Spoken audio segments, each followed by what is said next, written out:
नमस्कार विद्यार्थी मित्र हो, मी Rathod Narendra Manikrao, Jai Jawan Jai Kisan boys military school and junior college Solapur. विद्यार्थी मित्र हो, आज आपण चर्चा करतोय SCERT महाराष्ट्र पुणे मार्फत सुरू असलेल्या ब्रिज कोर्स म्हणजे सेतू अभ्यासक्रमासंदर्भात. विद्यार्थी मित्र हो, आज आपण इयत्ता 8वी जनरल सायन्स या विषयाच्या टेस्ट क्रमांक 3 संदर्भामध्ये चर्चा करणार आहोत. ही test bridge course activity sheet 1 ते 24 वरती अवलंबून आहे. तर यासाठी 30 मार्क दिलेले आहेत आणि वेळ 1 तास इतका दिलेला आहे. State council of educational research and training Maharashtra Pune preparatory bridge course test 3 class 8 subject general science, and this test is of 30 marks and is based on activity sheet 1 to 24, and for that time is given, that is 1 hour. Some instructions are given here for us. First instruction is all questions are compulsory. Second instruction, marks are mentioned at the right corner of the question. Next, draw the diagram if necessary. Next, write only the correct number of right answer in front of the objective question respectively. These are some instructions given for us. Now start to solve the paper. Here, first question number 1A, complete the statement by choosing the right option, and this question is asked for 3 marks. प्रश्न क्रमांक 1A आहे, statement पूर्ण करायचा आहे योग्य पर्यायाचा निवड करून. पहिला प्रश्न आहे, याच्यामध्ये the frequency of audible sound is dash. Option आहेत बघा, 20 Hz to 2000 Hz. Next option, less than 20 Hz. Option C, less than 200 Hz. Option D, more than 20,000 Hz. And the correct answer of this question is the frequency of audible sound is 20 Hz to 2000 Hz. विद्यार्थी मित्र हो, या ठिकाणी एक गोष्ट लक्षात ठेवायचं आहे की जे आपण उत्तर लिहितोय त्या ठिकाणी फक्त आपल्याला ऑप्शन लिहायचं आहे, पूर्ण उत्तर लिहायचं नाही. आपल्याला समजून यावं म्हणून मी या ठिकाणी केलेलं आहे. तर या प्रश्नाचा योग्य पर्याय क्रमांक कुठला आहे? ए, 20 Hz टू 2000 Hz. तुम्ही फक्त पर्याय क्रमांक ए जरी लिहिला तरी या ठिकाणी चालेल. पुढचा प्रश्न आहे, to avoid the sprouting potatoes are exposed to. Options are, first polarization, B preservatives, C radiation, D pasteurization. याचं योग्य उत्तर आहे ऑप्शन सी रेडिएशन. पुढचा प्रश्न आहे, the chemical symbol for calcium is dash. Here options are given. Option A Ca, option B Cu, option C Cl, option D Cm, and correct answer of this question is option A Ca. Next question number 1B. पुढचा प्रश्न आहे question number 1B. Write the answer of following question. खालील प्रश्नाची उत्तरे लिहा आणि हा प्रश्न आपल्याला 3 मार्कांसाठी विचारलेला आहे. त्यातील पहिला प्रश्न बघा, identify the constellation shown in the accompanying figure.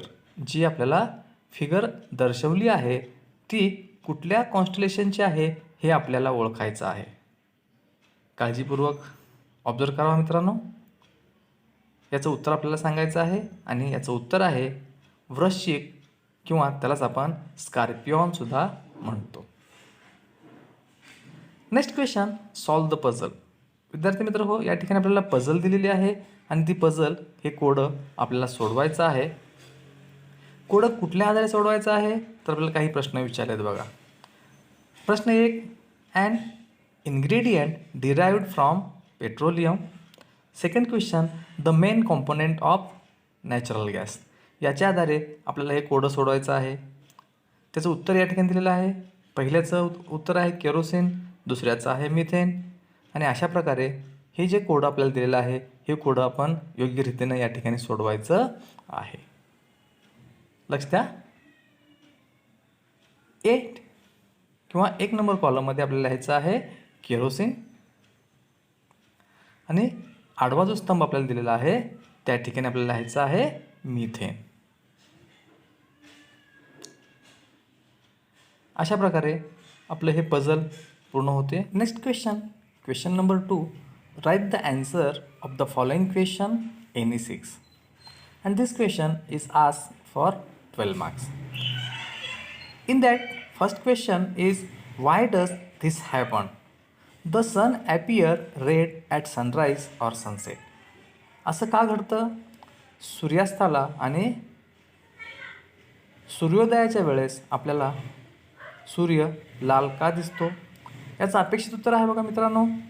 During sunrise when the sun is very close to the horizon, sunlight travels a longer path through the atmosphere before reaching in the observer. The blue light and violet light are scattered much more by the Earth's atmosphere than the red light. The blue light and violet light are scattered away from the path of light due to the greater thickness of the atmosphere. Hence, the light reaching the observer on the earth is mostly red and yellow, and therefore the sunrise or sunset are red. This is the answer of this question. If you want to write in your own language, you may write. विद्यार्थी मित्र हो, हे याचं अपेक्षित उत्तर आहे. तुम्ही तुमच्या भाषेमध्ये उत्तर लिहू शकता. पुढचा प्रश्न आहे, draw a vertical intersection of the hibiscus flower and label it's part. Hibiscus या फुलाचं आपल्याला चित्र काढायचं आहे आणि त्याला व्यवस्थित लेबलिंग या ठिकाणी आपल्याला करायची आहे अशा प्रकारे. Here parts of flower are given and we should draw and label it properly. Next question, write the scientific name of the animal shown in the picture using binomial nomenclature. हे जे चित्र आपल्याला दाखवलेलं आहे या चित्रातला प्राणी कुठला आहे हे आपल्याला ओळखायचं आहे. तर या प्राण्यांचा जीनस काय आहे तर तो आहे बॉस आणि स्पेसीज आहे टोरस. बायनॉमिनियल नॉमिक्लेचरच्या आधारे या प्राण्यांचं नाव अशाप्रमाणे आहे. Next question, how many constellations does a one season have? If classified according to the season, it is said that in the rainy season the sun enters the Mriga नक्षत्रा.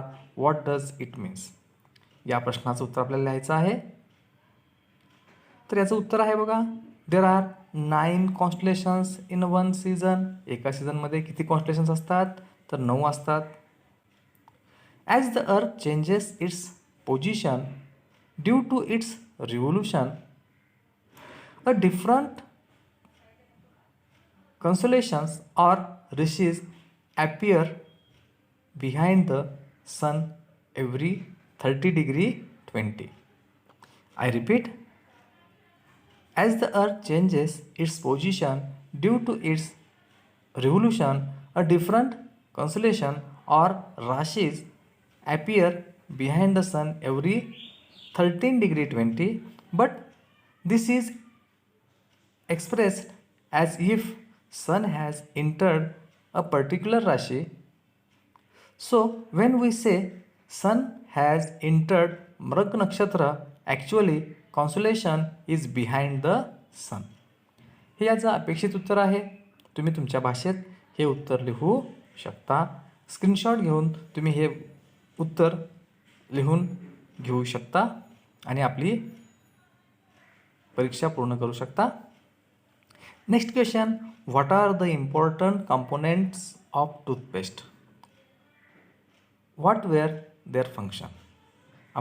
आपण जी दैनंदिन जीवनामध्ये टूथपेस्ट वापरतो त्या टूथपेस्टमध्ये कुठले कुठले कंपोनंट असतात आणि त्यांचं फंक्शन काय? तर याचं उत्तर आहे बघा, द इम्पॉर्टंट इन्ग्रेडियंट और component of the toothpaste are calcium carbonate and calcium hydrogen phosphate. This substances remove the dirt from the teeth. टूथपेस्टमध्ये महत्त्वाचे घटक कुठले कुठले असतात? तर कॅल्शियम कार्बोनेट आणि कॅल्शियम हायड्रोजन फॉस्फेट. आणि यांचं कार्य काय आहे? तर जी डर्ट आहे त्याला रिमूव्ह करणे. They also helps to polish the teeth. Fluoride is also added to toothpaste. याबरोबर फ्लोराईड हा घटकसुद्धा टूथपेस्टमध्ये वापरला जातो. अँड हे जो फ्लोराईड आहे this prevent the tooth decay. दात किडण्यापासून हा फ्लोराईड आपल्याला मदत करतो. And fluoride make the enamel of the teeth strong. Next question, under which different type can the following changes be classified? हे जे काही चेंजेस आपल्याला ठिकाणी दिलेले आहेत हे कुठल्या कुठल्या प्रकारामध्ये ह्याला डिफरन्शिएट आपण करू शकतो? Dissolving and a meteor streaking across the sky. हे दोन चेंजेस आपल्याला दिलेले आहेत. तर बघा, पहिला आहे डिझॉल्विंग.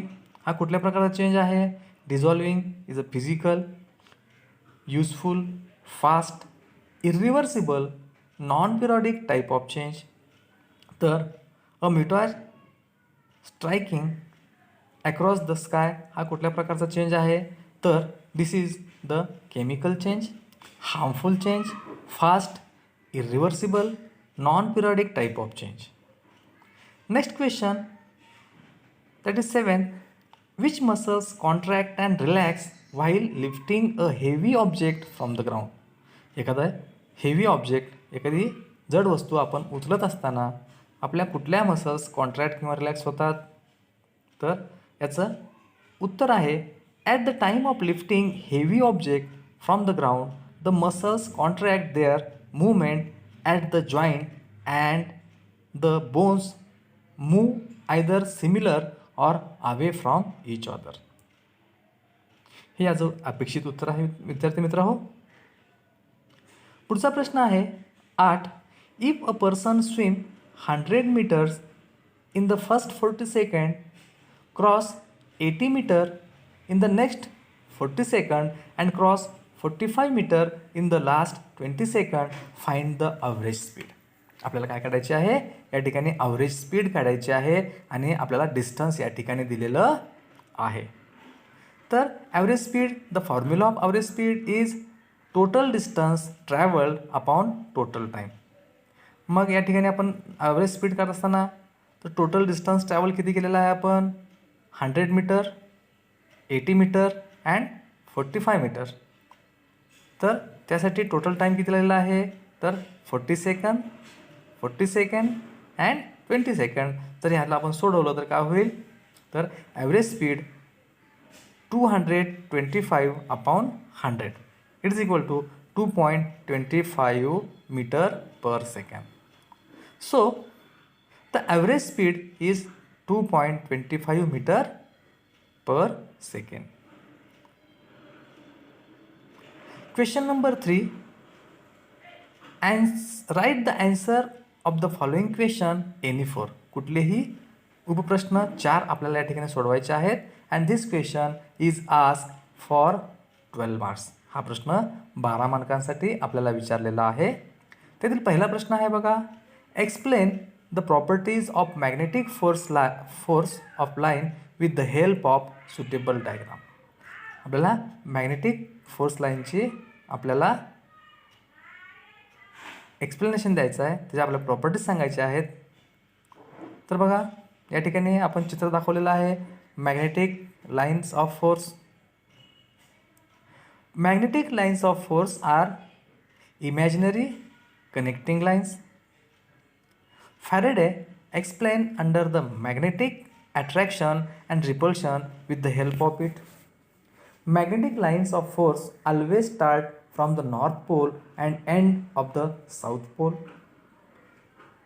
Magnetic line of force are in a state of tension like stretched string. Magnetic lines of force repel each other. Magnetic line of force do not intersect each other. हे याचं अपेक्षित उत्तर आहे. त्यातला दुसरा प्रश्न आहे बघा, कंप्लीट द फॉलोइंग टेबल. या ठिकाणी आपल्याला कंपाऊंड्स दिलेले आहेत, त्याचा मॉलिक्युलर फॉर्म्युला आणि त्यामध्ये असलेले एलिमेंट्स या ठिकाणी आपल्याला लिहायचे आहेत. पहिला कंपाऊंड आपल्याला दिलेला आहे सल्फ्युरिक ॲसिड, त्याचा मॉलिक्युलर फॉर्म्युला आहे H2SO4. मग या सल्फ्युरिक ॲसिडमध्ये असलेले एलिमेंट्स कुठले कुठले आहेत, तर हायड्रोजन, सल्फर आणि ऑक्सिजन. पुढचा कंपाऊंड आहे वॉशिंग सोडा, त्यालाच आपण सोडियम कार्बोनेट असं म्हणतो, NaOH. मग कुठले कुठले एलिमेंट याच्यामध्ये आहेत, sodium, oxygen, hydrogen. Next compound is a sugar and the molecular formula of sugar is sweet C12 H22 O11 and constituent elements are carbon, oxygen and hydrogen. Then third question, write the medical uses of bacilli, amla and neem. Write the medicinal uses of basil, amla and neem. त्यात आपण पाहतोय basil. It is an herb. basil काय आहे, एक herb आहे. The part of plant that grow above the ground are used to make medicines. या वनस्पतीच्या जमिनीवरचा भाग जो आहे तो औषध निर्मितीमध्ये त्याचा उपयोग केला जातो. Basil is used for stomach spasm, loss of appetite, intestinal gas. It is also used to treat snake and insect bite. हे याचं अपेक्षित उत्तर आहे. तुम्ही तुमच्या भाषेमध्ये सुद्धा याचं उत्तर लिहू शकता आणि लिहिणं अपेक्षित आहे. पुढचा आहे आमला. आमला has antibacterial and astringent properties which helps improve the body immunity system, and amla is used to remove toxin from the body. Next, neem. Neem is used as a herbal medicine. The leaf of neem are used for leprosy, eye disorders, bloody nose, intestinal worms, loss of appetite, skin ulcer, heart diseases and disease of blood vessels. या ठिकाणी या नीमचा आपण वापर करत असतो. तुमच्या भाषेत तुम्ही हे उत्तर लिहू शकता. Next question, complete the following table. हा जो टेबल आपल्याला दिलेला आहे न्यूट्रिएंट्स, त्यामध्ये ॲनिमल न्यूट्रिएंट्स आणि प्लांट न्यूट्रिएंट्स हा जो चार्ट आहे तुम्ही स्वतः पूर्ण करण्याचा प्रयत्न करायचा आहे. Next question, what is fermentation? What changes occur in the substance during this action? Fermentation म्हणजे काय आणि फर्मेंटेशनमुळे त्या पदार्थामध्ये कुठले कुठले बदल घडतात? Name the substance produced by fermentation in our daily life. हा प्रश्न आहे आणि याचं उत्तर आहे बघा, फर्मेंटेशन म्हणजे काय? Fermentation is the chemical process of conversion of a carbon compound into its another type by the action of microorganism. The flour is fermented to produce bread in making of idli and dosa, bread, fruit juice, etc. And here microbial processes are used. Okay friends, we may stop here. Thank you for watching the video. If you like the video, please share and subscribe